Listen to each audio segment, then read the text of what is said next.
प्यारे बच्चों और बच्चियों, अस्सलाम वालेकुम। नज़म ज़मीने कर्ब बला के पहले, दूसरे और तीसरे बंद के ख़ुलासे में आपने देखा कि हज़रत इमाम हुसैन रज़ियल्लाहु अन्हु मदीना की जानिब वापसी पर नहर फ़रात के करीब एक जगह ठहरे और उस ज़मीन के मुतालिक अपने काफ़िले वालों से पूछने लगे कि ये ज़मीन कैसी है, इसका क्या नाम है।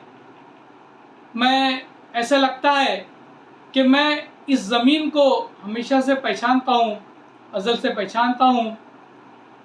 तभी एक आवाज़ आई, ये ज़मीन कर्बला है, खाके शिफा है।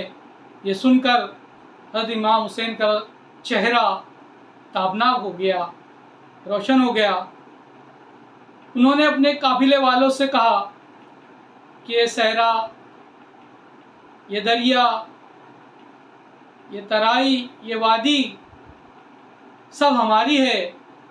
यहीं पर अपने सामान सफ़र खोल दो।